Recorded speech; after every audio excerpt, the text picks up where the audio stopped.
Στο σημερινό επεισόδιο θα γνωρίσουμε έναν από τους καλύτερους αυτοκράτορες που είχε ποτέ η Ρωμαϊκή Αυτοκρατορία. Ο Βασίλειος ο Δεύτερος, ο βασιλέας των Ρωμαίων, ο οποίος, αν και με πολιετή πετυχημένη περίοδο βασιλείας, θα μείνει γνωστός στην ιστορία κυρίως για ένα πράγμα: για την απόλυτη διάλυση των Βουλγάρων, που ψάχναν να δουν τι τους χτύπησε, αλλά δεν μπορούσαν να δουν γιατί δεν είχαν μάτια, γιατί τους τα έβγαλε. Ο Μπίλης ήταν γιος του Ρωμανού του Δεύτερου και της Θεοφανούς, μιας φτωχής πλην τίμιας γκομενάρας από τη Λακωνία.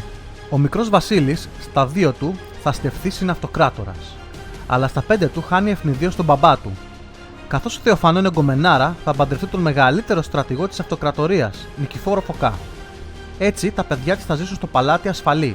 6 χρόνια μετά, ο Νικηφόρος θα δολοφονηθεί κατόπιν συνωμοσίας της Θεοφανούς με τον εραστή της, Ιωάννη Τσιμισκή. Ο τελευταίος όμως θα διώξει τη μαμά του Βασίλη από το παλάτι για να δεχτεί ο Πατριάρχης να τον στέψει αυτοκράτορα. Παρ' όλα αυτά, θα κρατήσει τα πριγκιπόπουλα ζωντανά στο παλάτι χωρίς να προκύψει κάποιο ατύχημα και μάλιστα θα σεβαστεί τα κληρονομικά τους δικαιώματα. Ο Ιωάννης πεθαίνει όταν ο Βασίλειος είναι πλέον 18 χρονών και έτσι ανακηρύσσεται κανονικά αυτοκράτορ. Είναι ένας ωραίος νεαρός, γκομενιάρης, με μακρύ λαιμό, ευθύ παράστημα, γαλανά μάτια και είναι και ικανότατος υπέας, αλλά χωρίς καμία πείρα στη διακυβέρνηση. Τις πραγματικές αποφάσεις τις λαμβάνουν η Θεοφανό που έχει γυρίσει και ένας άλλος Βασίλης, ο Λεκαπεινός, ευνούχος νόθος αδελφός του παππού του. Ξέρω, περίεργες οικογενειακές ιστορίες. Ο Λεκαπεινός νομίζει ότι θα έχει τον αυτοκράτορα υπό τον έλεγχό του και θα κάνει τα δικά του. Και έτσι ήταν στην αρχή. Σε αυτή την παρακμιακή κατάσταση αντιδρά ο παλιός στρατηγός και ήρωας της αυτοκρατορίας, Βάρδας ο Σκληρός, ο οποίος ξεσηκώνεται. Εναντίον του στέλνεται ο Βάρδας Φωκάς, ένας τολμηρός γιγαντός όμως πολεμιστής που τον έχει πολεμήσει στο παρελθόν όταν ήταν ο ίδιος στασιαστής και ο Σκληρός με την κεντρική διακυβέρνηση εκείνη τη φορά. Όπως καταλαβαίνετε, οι αριστοκράτες της εποχής δεν ήταν και πολύ εμπιστοί. Και αυτό αγχώνει μόνιμα τον Βασίλη, που έχει χάσει 3 μπαμπάδες και 7 χρόνια έχει αποχωριστεί τη μαμά του. Το 1979 ο εμφύλιος θα λήξει με νίκη του Φωκά. Στο ενδιάμεσο, στα βόρεια σύνορα, οι Βούλγαροι του Σαμιουήλ έχουν αποστατήσει. Ο Βασίλειος όμως έχει βαρεθεί να βασίζεται σε άλλους. Με νεανικό ενθουσιασμό και ατσάλινη πυγμή, ξεκινάει με 30.000 άνδρες.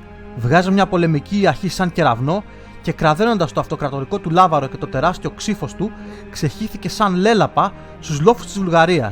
Και έτσι, έξω από τη σημερινή Σόφια, τρώει τα μούτρα του. Κατά τη διάρκεια της υποχώρησης, και ενώ οι στρατηγοί του πετάνε χαρταετό, πέφτει σε ενέδρα που του στήσαν οι Βούλγαροι στις πύλες του Τραϊανού. Ο στρατός του κατασφάχτηκε και ο ίδιος ίσα-που κατάφερε να γλιτώσει μόνο με μια ομάδα κατάφρακτων υπέων. Γυρνώντας στη Φιλιππούπολη, μέσα στα νεύρα του, και όταν θα ακούσει από τον στρατηγό Κοντοστέφανο να δικαιολογείται και να του λέει μπαρούφες, θα σηκωθεί από το θρόνο, θα τον αρπάξει από τα γένια και θα του σπάσει το κρανίο πετώντας τον στο πάτωμα. Και επειδή οι αριστοκράτες δεν τον πάνε το βασιλάκι, ξεσηκώνονται. Ο Βάρδας Φωκάς αυτοανακηρύσσεται αυτοκράτορας και μάλιστα φωνάζει τον Βάρδα τον Σκληρό να μοιραστούν την αυτοκρατορία. Ο φίλος μας έχει πιάσει τον απόλυτο πάτο. Η Μικρά Ασία ανήκει στους στασιαστές και ο Βούλγαρος Τσάρος Σαμουήλ καίει, ρημάζει και κατακτά τις βαλκανικές κτήσεις. Ο Βασίλειος όμως είναι πράγματι σκληρός. Παντρεύει την αδερφή του Άννα με τον Βλαδίμηρο τον Πρώτο του Κιέβου, με διάφορα πολιτικά ανταλλάγματα, αλλά το σημαντικότερο, του στέλνει 6.000 βαραγκούς Βίκινγκς με τους οποίους διαλύει το Φωκά στη μάχη της Αβίδου. Παλουκώνει και σταυρώνει τους υποστηρικτές του και κάνει το κομμένο κεφάλι του βόλτα στους δρόμους της Κωνσταντινούπολης. Ο Βάρδας ο Σκληρός, κουρασμένος και πιθανότατα θέλοντας να συνταξιοδοτηθεί με το κεφάλι του στους ώμους, συνθηκολογεί. Μάλιστα ο Βασίλης, εκτιμώντας τον γερό ήρωα, θα του ζητήσει συμβουλές για να κυβερνήσει το κράτος. Η βασική συμβολή του καλοκάγαθου παππούλη είναι η εξής: μην εμπιστεύεσαι κανέναν. Κρατάει λοιπόν τους Βίκινγκς που δεν ξέραν καλά τα ελληνικά για να μην ακούνε τις του κάθε αριστοκράτη και γίνονται η προσωπική φρουρά του. Η προσωπικότητά του αλλάζει 180 μοίρες. Γίνεται απλό στο ντύσιμο, ακόμα και όταν φοράει τα αυτοκρατορικά μοβ, τα χρώματά του είναι θαμπά και δεν φοράει ποτέ κορώνα και χρυσαφικά. Σταματάει να κυνηγάει κοριτσάκια και ζει μια πάρα πολύ απλή ζωή. Συνεχίζει να τρώει απλό φαγητό και ζει μαζί με τους πολεμιστές του. Παραμένει δεινός καβαλάρης και ο πρώτος στη μάχη. Διοικητικά εφαρμόζει φιλολαϊκά μέτρα. Παίρνει τις εξουσίες από τους πάμπλουτους, που έτσι κι αλλιώς δεν το έχει και πολύ μαζί τους, μοιράζει τα χωράφια στο λαό, νομοθετεί κατάργηση μέτρων που ευνοούν την άρχουσα τάξη και λαμβάνει άλλα που ευνοούν τους ασθενέστερους. Τα ίδια εφαρμόζει στα μεγάλα μοναστήρια και στην εκκλησία, αφού ξέρει ότι ο Λαοτζίκος είναι αυτός που στο τέλος θα πάρει τα όπλα. Αφού τελειώνει με τα εσωτερικά προβλήματα, είναι η ώρα να ασχοληθεί με το βασικό πρόβλημα της εξωτερικής πολιτικής του, που λέγεται Βούλγαροι. Με απλό λαό, στρατό και Βίκινγκς να τον λατρεύουν, διασχίζει τη Θράκη, μπαίνει στη Μακεδονία και από εκεί μεταφέρει τον πόλεμο στην καρδιά του κράτους του Σαμουήλ. Και εκεί στα δροσερά Βαλκάνια του έρχεται το μήνυμα από την καυτή Μέση Ανατολή. Ναι, από τότε παίζαν φάσεις με τζιχαντιστές εκεί. Οι υποτελείς εμμύριδες του Χαλεπίου ζητάνε τη βοήθεια του αυτοκράτορα, καθώς τους πολιορκούν τα στρατεύματα των Φατιμίδων της Αιγύπτου. Ο δικός μας δεν ψαρώνει που βρίσκεται στην άλλη άκρη του κόσμου. Μετακινείται με 10.000 άνδρες στην Κωνσταντινούπολη και από εκεί σε 16 μέρες, ναι, σε 16 μέρες, καταλήγει με 40.000 κόσμο έξω από την Αντιόχεια στη Συρία. Στην Αντιόχεια θα πάρει κι άλλους και θα πάει προς το Χαλέπι. Οι Φατιμίδες το διαλύουν το παρεάκι, αλλά ο Βασίλης, αφού έκανε τον κόπο να κάνει την εκδρομούλα του, καταλαμβάνει και τη Λάρισα, την Εμέσα και τη Ραφαένα. Δεν θα καταφέρει να καταλάβει την Τρίπολη και αποφασίζει να γυρίσει πίσω. Όμως αρχίζουν να τον παρενοχλούν Βεδουίνοι υπείς, τους οποίους συλλαμβάνει και τους κόβει τα χέρια από τον καρπό έτσι για να μάθουν. Γυρνάει πίσω στην πόλη ανενόχλητος. Στο ενδιάμεσο, ο Σαμουήλ έχει βγει από την τρύπα του και έχει κάψει τα πάντα μέχρι την Πελοπόννησο. Αλλά έξω από τη Λαμία, ο Νικηφόρος Ουρανός θα τον συντρίψει. Ο Βασίλειος σκέφτεται ότι είναι καλή φάση να τελειώνει με τους Βούλγαρους και έτσι στέλνει προτάσεις ειρήνης στο Κάιρο, οι οποίες απορρίπτονται. Ξαναπαίρνει το στρατό, ξαναπερνά στη Μικρά Ασία και ξεσκίζει πάλι τους Άραβες. Παίρνει ξανά τη Λάρισα, τη Ραφαένα, άλλα μέρη και πυρπολεί και την Άκρα. Ξανακολλάει όμως στην Τρίπολη. Στην Αντιόχεια αφήνει τον Νικηφόρο Ουρανό διοικητή, ο οποίος έχει δείξει στο παρελθόν ότι ξέρει να νικάει τους κακούς.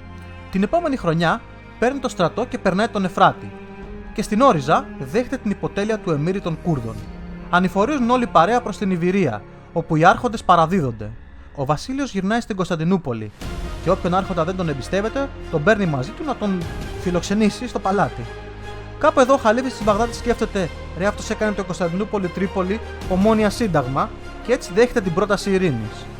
Ο Βασίλειος όμως ούτε ήταν άνθρωπος που του άρεσε να ράζει και επίσης τιμόταν ακόμα τους Βούλγαρους που τον κορόιδευαν για την πρώτη του εκστρατεία.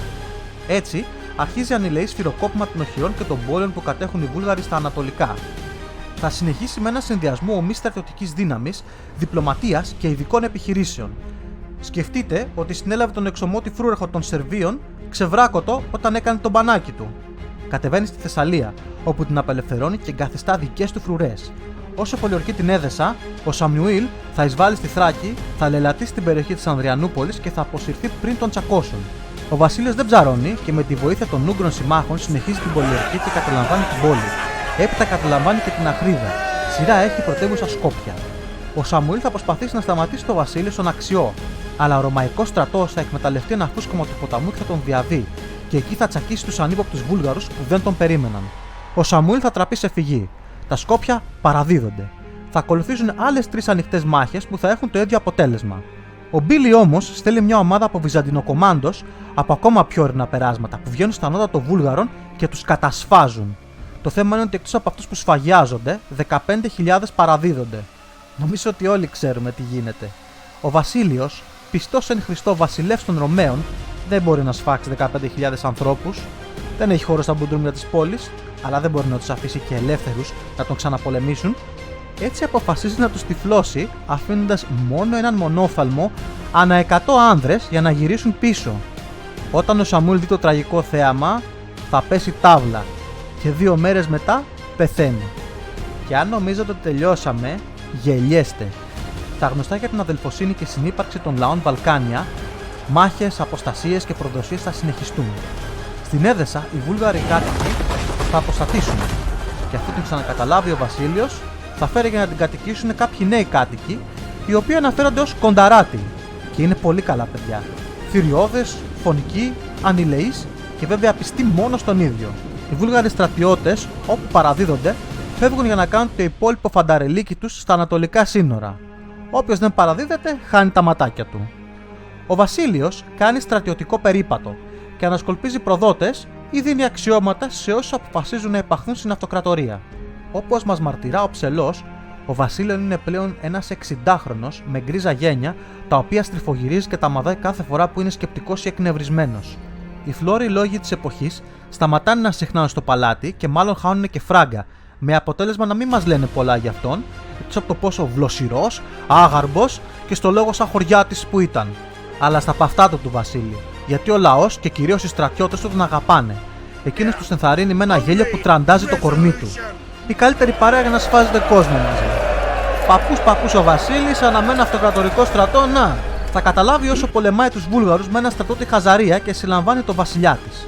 Θα εμπλακεί στην Ασπαρκανία που θα του την παραχωρήσει ο ηγέτης της με αντάλλαγμα 3 πόλεις. Το 1019 θα τελειώσει τον πόλεμο με τους Βούλγαρους. Θα μοιράσει τους θησαυρούς των Βουλγάρων στους στρατιώτες του και θα κατέβουν για βόλτα στην Ακρόπολη.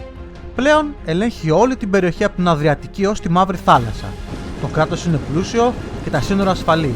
Η αριστοκρατία και η εκκλησία είναι σχεδόν υπό έλεγχο. Τώρα είναι ώρα για σύνταξη. Όχι.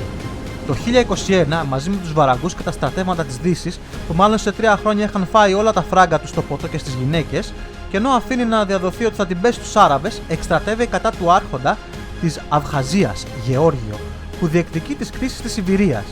Μάλιστα, με το στρατό έτοιμο να μπουκάρει, ο Βασίλειος θα στείλει πρέσβεις να εξηγήσει το μάταιο του πολέμου. Ο Γεώργιος μάλλον δεν έχει καταλάβει τι έπαιζε στα Βαλκάνια και δεν δέχεται την πρόταση ειρήνης. Εντάξει, υποτέλειας. Συμμαχεί με τους Αρμένιους και καταστρέφει μια βυζαντινή πόλη. Καταλάβατε. Ο Βασίλειος εισβάλλει στη Γεωργία και δίνει εντολή να ασφάζεται οποιοσδήποτε προβάλλει αντίσταση. Και η πόλη και καταλαμβάνει την Αρταχάρ, ενώ κυνηγάει το στρατό του Γεώργιου. Το χειμώνα, και ενώ αράζει με τους στρατιώτες του στην τραπεζούντα, δέχεται πρεσβείο από τον βασιλιά των Αρμενίων που του ζητάει συγγνώμη και του παραχωρεί το κράτος μετά το θάνατό του. Λίγο μετά και ο Γεώργιος θα ζητήσει και αυτό συγγνώμη. Ο Βασίλειος θα εντάξει και τις νέες περιοχές στην αυτοκρατορία, γιατί όπως δήλωνε, από όλα τα αγαθά του Θεού προτιμούσε την προσάρτηση εδαφών στην αυτοκρατορία. Γυρνώντας στην Κωνσταντινούπολη, θα αναβαθμίσει τη σχέση του με τους Βενετούς και παρακολουθεί τις εξελίξεις στη Δύση. Επειδή ο κατεπάνω της Ιταλίας, από εκεί προέρχεται η λέξη καπετάνιο, ζώα, θα πετύχει νίκες και ο Βασίλης, που είναι μόνο 67 χρονών, θα ετοιμαστεί για στρατιωτική επιδρομή στη Σικελία, που κατέχουν οι Άραβες, αλλά δεν θα προλάβει. Και έτσι πλήρης ημερών θα πεθάνει το 1025. Θέλετε και επίλογο μετά από όλα αυτά? Ας μετρήσουμε το σκορ. Στασιαστές 1-0. Διεφθαρμένη πολιτική και εκκλησία 2-0. Φατιμίδες και λοιποί Άραβες 3-0. Βούλγαροι 4-0. Χαζάροι 5-0. Βασίλεια του Καυκάσου 6-0. Ιστορικά highlights. Ο εκχριστιανισμός των Ρώσων και η ανάδειξη των Βενετών σε σημαντική θαλάσσια δύναμη. Κάποιοι φανατικοί γκρινιάζουμε για την ακύρωση της νίκης στο Ανατολικό μέτωπο στο 1025, αλλά τι να κάνουμε, σφύριξε και η λήξη. Ο Βασίλειος σχεδόν διπλασίασε τα εδάφη της αυτοκρατορίας, ανασύνταξε ένα πανίσχυρο στρατό που τον λάτρευε και θύμιζε τα παλιά μεγαλεία. Γέμισε τα κρατικά ταμεία με χρήματα. Να πούμε ότι το κράτος μετά το θάνατό του πήγε στον αυτόματο ως υπερδύναμη για 50 χρόνια. Όλα αυτά μάλιστα υποστηρίζονταν τους φτωχούς, τεχνίτες και αγρότες. Παρόλο τον ιδιόμορφο χαρακτήρα και τη χαλίβδινη πυγμή του, κατάφερε να μείνει στη λαϊκή συνείδηση για τους μετέπειτα Βυζαντινούς και σύγχρονες Έλληνες ως ένας από τους πιο αγαπημένους αυτοκράτορες. Έζησε με το σπαθί, κατάφερε όμως να μην πεθάνει από το σπαθί. Αυτός ήταν ο Βασίλειος ο Δεύτερος, ο Βουλγαροκτόνος, ένας πραγματικά σκληρός καριόλης της ιστορίας. Αν σας άρεσε το σημερινό επεισόδιο, κάντε μας ένα like, εγγραφείτε στο κανάλι μας, πατήστε και το καμπανάκι για να μην χάνετε ούτε ένα νέο επεισόδιο, πείτε μας και στα σχόλια ποιο θεωρείτε ήταν το πιο σημαντικό επίτευγμα του Βασίλειου. Σας ευχόμαστε ολόψυχα να είστε καλά.